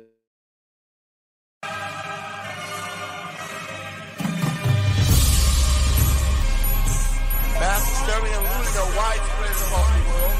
Riots were reported on Monday, and the United Nations is calling for emergency. Forward motion. That me a deal with forward motion. We on the whole clip, forward motion. That me a deal with forward forward motion when we start. Now we not go quit, yo. Forward motion, forward motion. That me do it, yup, forward motion, forward motion. We on the whole click, yup, forward motion, forward motion. That me do it, yup, forward motion when we start. Now we not go quit. My brothers and sisters, don't move savage. Remember say yes, we are higher than average. System we pillage, plunder, ravage. Still our land, so they can live lavish. Poison the food, continue the damage. Miss the curriculum, school and college. Forward motion, elevate knowledge. Alpha man, figure let go to college. We're killing chakra, we're in your forehead. One is with your brother means you no more dirt. One is with your sister means you no more dirt. One is with the earth means you more dirt. One is with spirit means you true third. From the beginning we have been original man. Foundation, our original stand. Fulfillment of destiny, original plan of original man. Indio, Kimetan, Kushai, Nupian, Panjigan, Akipilan, Guardians of the land. Dealing with communication has been our ancestral plan. Forward motion, forward motion. That me do it, yup, forward motion, forward motion. We on the whole click, yup, forward motion, forward motion. That me do it, yup, forward motion when we start. Now we not go quit, yo. Forward motion, forward motion. That me do it, yup, forward motion, forward motion. We on the whole click, yup, forward motion, forward motion. That me do it, yup, forward motion when we start. Now we not go quit. Forward motion, never back on, nigga. Get out, drop, stop selling crack, stop pulling triggers. I'm black, you black, he black. Black lives matter, go figure. Equality is equal to white man privilege. Give me that, give me that, give me that. Give me white man privilege. Pop, pop, pop, pop. White cops purging the pillage. In the urban landscape, the black village. America, kaka, yeah. White supremacy. You condition cool, just don't get it. RPG is coming soon, them niggas are the realest. Genocide, genocide. Yeah, they wanna kill us. Seven continents wide. Yeah, they wanna kill us. This is global white supremacy. That is the global enemy. Fire burn white Jesus Christ. Fire burn white Christianity. Forward motion, forward motion. That me do it, yup, forward motion, forward motion. We on the whole click, yup, forward motion, forward motion. That me do it, yup, forward motion when we start. Now we not go quit, yo. Forward motion. That me do it, yup, forward motion. We on the whole click, yup, forward motion. That me do it, yup, forward motion when we start. Now we not go quit. Young and I'm black and my God call me Atlas. I got the whole world on my shoulders. I am the maker, the owner, the indigenous soul controller. All these devils act like they control us. Send they police to patrol us. I know they set traps, but I'm focused. I trigger the traps if we focus. Knew this your Rugu would do what you Rugu do. Fuck it, come dance with me, devil. I knew that your race and your whole population was below replacement level. Fear of genetic annihilation at the end of your dominion. I study your nature, ISIS papers, Dr. Francis Cross Wilson. I'm dominant, you a recessor, so actually time's on my side. Despite your aggression and all the oppression, I'm ever forward. Ain't no way to stop a conscious ghetto god, decolonized from a goddamn mythicide. 3 brides for the tribe, all white, civilized, black liberation, nigga, I'll be for Hody. Only black revolutionary homies, straight ahead, Russell Maroon shows told me. Gunshots, that mean forward, lick one, that means rewind. Forward, forward, forward, might select the reload your carbine.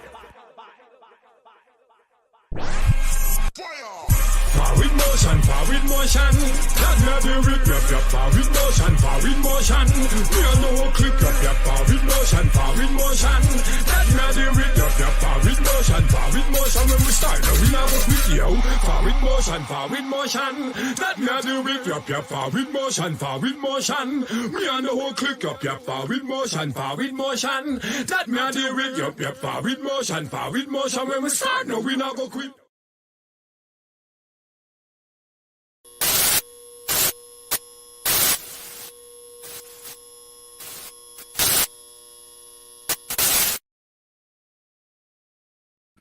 And what's happening? This is our Rise Up International Morning Show. I'm like, I know it's R. I'm about to say it's RSTV. I gotta get some RSTVs in. I haven't done it in a minute. That joint right there, that was family, diaspora black and wise intelligent. It's a joint that like I said, my man Balogun and I produced, as far as directed rather. And That's fine. That members of FTP, shout out to them. And I'm looking at the video. My son was in that joint playing with a water gun, and he's now taller than me. He's like 6 something. You know what I mean? And he was a young shorty there. A couple of youth in there in college right now, just graduated or third year in college and whatnot. So we're glad to see that we keeping that movement moving. So yeah. So when did that joint drop? That sound like that came out yesterday, man. That's how we do, man. You know, we try to keep things timeless around here, man. What you think we do? How old is FTP movement? That joint is hard. How you know, that's a very good question. I gotta look up to see how old it is, to be quite honest, because it's been man. I thought that was a new joint that just dropped. I'm like, that's this right here. Wise Intelligent, man. He's fire, man. Yeah. Poor Righteous Teacher is one of my favorite groups ever. Yeah, Poor Righteous Teacher. That was one of the first hip hop albums I brought. Their first joint, what was it called? Holy Intellect? Like their first album, yeah.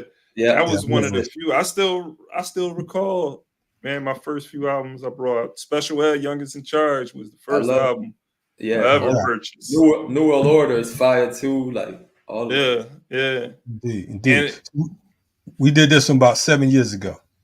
Okay. You know what I mean? So the wild thing about this video, and I'm glad that I'm playing it today, we actually, for the record, for folks that don't know, we've done a whole lot of different hip hop as far as movement things, but we've done a lot of our shit underground, that Rap Siafu, where we have maybe like 11 MCs on that. And shout out to my brother AJ who produced it. He just got his first Grammy this year. Him and his my dear sister Todd, she got a Grammy as well with Killer Mike for the stuff she did with him. So my nephew, both his parents got Grammys this year for 2 different projects. Pointing out what I was going to say though is that we have to utilize these tools wise, but this particular joint right here, it came from out of a Black August concert we did. So we did a show out here. We had Wise Intelligent, Diaspora Black, Sonny Patterson, and my man Ty here, RBG. And I got to tell you, when you talk about a spiritual session, this was like, it was incredible. And we don't even have it on tape. But we were actually planning on doing a tour with Wise Intelligent and Sonny Patterson, which might have to come back again, something he's working on, but we just didn't quite get it off the ground. But yeah, man, we do a little bit. We talk about hip hop and culture. Yeah, let me know about that tour, man, so I can put a track together. I'm working on something. Okay, brother. We're gonna wait right there. The rise up, we gotta work on something. Don't worry. I'm still 30 years late. I'm still looking for my opportunity, man. Somebody gonna put me on something. Hey man, listen, man. You gotta create it, man. It's like organizing. I heard this other dude at another platform. He looking for artists and whatnot. So I seen him. See, I'm done, man. I'm just saying. No, we got a project coming out, but we figure, Oh yeah, all right. But when I'm shining though, for that, with my job, when it drop, everybody gonna be like, "Oh, we got to get him up on our piece." It's that cool. New Kemba's out. It's gonna be fire. It's coming. Y'all heard it here first. That New Kemba dropping in the streets of Philly, huh? See, you can tell the difference between Buddha and Fernando. Fernando, he at least gonna entertain you. Buddha gonna be like, "I don't know what you're talking about." I'm trying to act this up, man. Yeah, Fernando act like he's supporting it. He ain't gonna never bump that Ikemba. Trust that. Yo, but that track, man. I heard Francis Cress Wilson. I was hearing all types of, knowledge being dropped in that track, and that's what our people need, man. Our people need to hear that consciousness, man. I always go back to Brand Nubian and Poor Right. Yo, when you look, it was before, I ain't even gonna lie, I wasn't even conscious at that time, man. Right. So I'm listening to it, but I'm not really catching the jewels and really understanding how deep that music was, man. When you go back to that music today, how can you listen to what these guys is putting listen, out, man? for me, just like the art, the culture, you know what I'm saying? It really helped me with my movement. You know what I'm saying? Because it's like with everything we do, we try to, make it look fly. Even what we're doing in this platform right here. You know what I mean? We give thanks to folks like Sister May for, helping to lay out templates and whatnot. You know what I mean? I did a few of the logos myself because I didn't want to wait for folks. We have great artists who, have helped to keep our movement moving. The one thing that to us that's important is to be able to make it fly, because like I said earlier, this capitalist world is heavy competition. You know what I mean? So we have to be able to say, how can we, since we always talking about we invented it and we created it and all that, then show and prove, that's what we at. But one thing I know for certain is there's a lot of dope organizations out there. You know what I'm saying? There's a lot of organizations that do great work. There's a lot of hip hop out there. But I'm going to just say this real quick for y'all, and I don't mean no harm. FTP movement is a serious thing, and y'all need to get up on it. Now, I don't know what y'all know about that, but it ain't the same. I'm going to just say that. They not like us. Sign me up, man. Okay. Sign me up. Come on board, man. I mean, you might as well come over here now that Isaac taking your other slot where you was at. Isaac taking your slot over there, man. Isaac pushing you off the chessboard, man. He can't. How Fernando says his name? Isaac. The God of Isaac coming through, boy. I find out on a Black Power Media episode, so you know that's how bad. Listen, man. Hey, bro. Listen. I found out a lot on episodes online. So. Man. Hey, man, no, but real quick to take it back to the culture, man. You know, I think sometimes some of us may look past the culture, not understanding how important it is. You know, like some of our freedom fighters, like Amilcar Cabral. You know, he used to speak about how you can tell a people's potential for liberation based on how different their culture is from their oppressor's culture. For sure. You know, and so that's when these are some of the things we really need to think about, because it's true, our culture is not just certain things on the outside. Our culture is everything. It's how we do everything that we do. You know? Right. And I mean, yeah. To your point, right now, you're in France. You know what I'm saying? Ikemba, we don't know where Ikemba is. Ikemba be all over the place. You know what I'm saying? One day in New York, next day in Philly. I just heard he lives in Guam. But it's cool though. You know what I'm saying? But I'm at ATL, and what we're doing is we're taking, these tools that we all have access to, and we're turning it into something.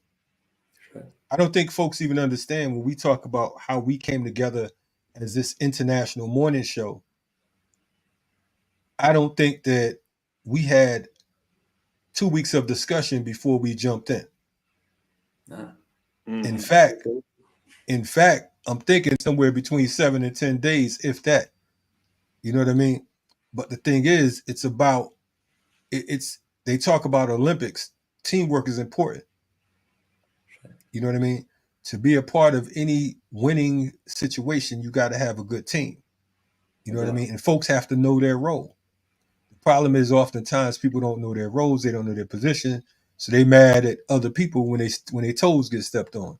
You wasn't supposed to have been in this lane anyway. Your lane was over there. You know what I mean?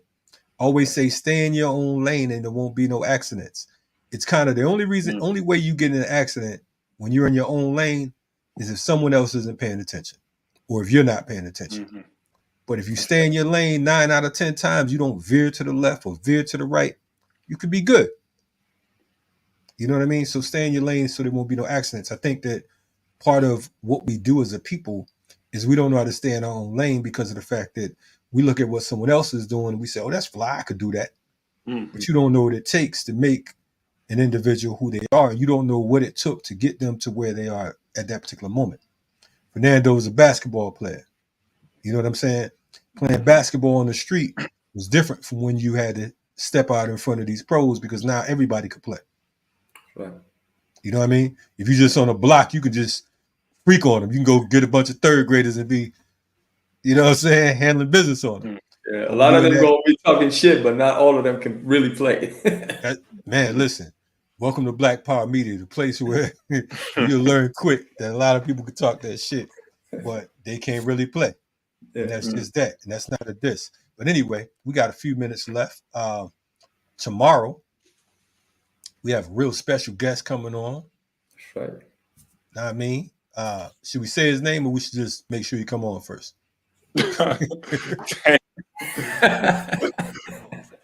I mean, it sounds like it's official tissue, so it sounds like it. Okay, it sounds like it. We'll see. Right. We'll see tomorrow. But I ain't gonna say his name. So okay, all right. Yeah. Well, y'all ain't gonna say it, yeah. Because I'm gonna ask Fernando. We're gonna have a vote. Should we say the guest name or we should just wait? Fernando's deciding factor. I'm waiting. Let's wait. Make sure y'all tune in tomorrow, man. Make sure y'all tune in tomorrow. Yeah, special guest coming down. Yeah, it's going down. And see, I noticed what Fernando's doing. Fernando looks and see, wait, who invited the guest? Certain people be like, nah, we don't know. You know what I'm saying? Wait and see. Oh, yeah, we gonna wait and see. We're gonna have our eyes crossed, fingers crossed. You know what I'm saying? The whole nine. Welcoming this good brother to the platform. You know, so we're looking forward to rocking with him. Any closing words, good people? We had a story. I don't know if y'all want to hit it real quick or what. For now, you had the story? Kalanji has a story, I think. We can save it for tomorrow. I wanted to talk about Uvalde, that whole school shooting piece, and how these pigs was losing their mind, and how cowardice they was. So we'll save that for tomorrow because Kimber just blew it out the spot. Who got a story? Notice Kimber disappeared for a while. He did what I did to him yesterday. It's all good. Now, see, but now he's stuttering. I had a story, but we don't have biggie? Enough time for my story, man. Oh, okay. That's why you disappeared, man. Exactly. Yeah, we see how this go, man. I see why Kimber got kicked out the organization. It's all good. I was working, man. That's what I'm working behind the scenes. Does they call it now? Okay. No doubt. Shout out to today's guest, though. You know, shout out to today's guest. Yes, definitely. ML Smith doing great work. Yeah. Yes. We definitely appreciate the work that she's been doing out there. It takes a special kind of person to want to fight for, fight to liberate people, especially death row advocates. Shout out to our sister Liliana out in Houston as well, who's out there doing that serious death row work. Again, man, when last year we had ML Smith on, we had Michelle on last year a few times, but I remember one of the times we had Kevin Johnson on the platform, Dr. Joy James and I, and he was scheduled to be executed 2 weeks later. And of course he was executed. But this is, we tried to get in where we fit in, wrote a few articles for like Truth Out and a couple other different publications and whatnot, man. And, tried to rally the troops. But unfortunately, again, when you're dealing with the state has its own ideas of how things should go. And they're cool with putting the expiration date on an individual. So, we say that the words of Sam Cooke, change gonna come. Sometimes it don't feel like it's quick enough though. Gotcha. Yeah. We ain't got our existence is dependent on change, so it's imperative that we bring it about, man. And real quick, we talked about the Olympics earlier. I just want to say, while the Olympics is going on, don't forget that there's ethnic cleansing, genocide going on as well, man. Just like, the atrocities in Congo, of course, Palestine, Sudan, and also, what's happening in the Sahel. It's still that issue. I think that's a story we could touch on at some point, with Ukraine and Russia. I wouldn't call it a proxy war, but there is that debate, that discussion being had, whether it's a proxy war taking place over there between Ukraine and Russia. But yeah, don't get distracted by these Olympics, man. That's right. Real issue. Man. All of this shit is Olympics. You know what I'm saying? It's all games when it comes to these crackers. You're checking out the Rise Up Morning Show. Hit the subscribe button, the like button, share, all that good stuff. Until next time, we're going to take you out with some Sonny Patterson. Rise up. Rise up.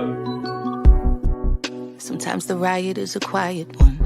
Well, the battle is to love yourself and function in society where voices of reason are muted by anxiety, like gaining notoriety is selling your soul. So we tend to go no deeper than the shallow water level, trying to keep us overhead in the face of all the slurs and the stares, until they frozen, paralyzed by fear of failure and success. So we lock, stock, barrel, running while it's crumbling. All these towers and they're babbling, but the baby's in the bath and the stash under the bed on my head, spinning from the circles and the puppets and the strings that they pull. Then we move.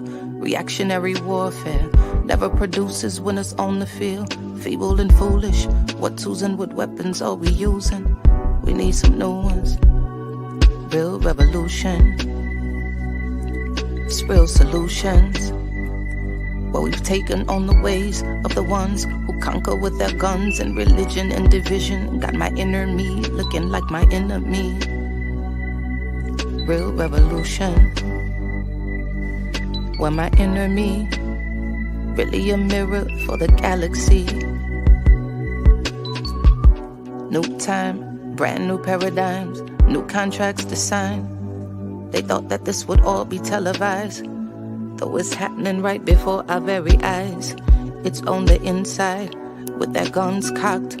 When that rock drops, standing on the rooftop, praying that the mountaintop can live inside the valley. People tell me the reward is somewhere off in heaven, like heaven's only in the sky. Like chariots are swinging, like God is something separate from yourself, from your wealth, from your lover, from your neighbor. Oh, your savior is coming in your own name, coming with the face the same. Real revolution. It's real solutions. Where we've taken on the ways of the ones who conquer with their guns and religion and division. Got my inner me looking like my enemy. Real revolution. Where my enemy is really a mirror for the galaxy.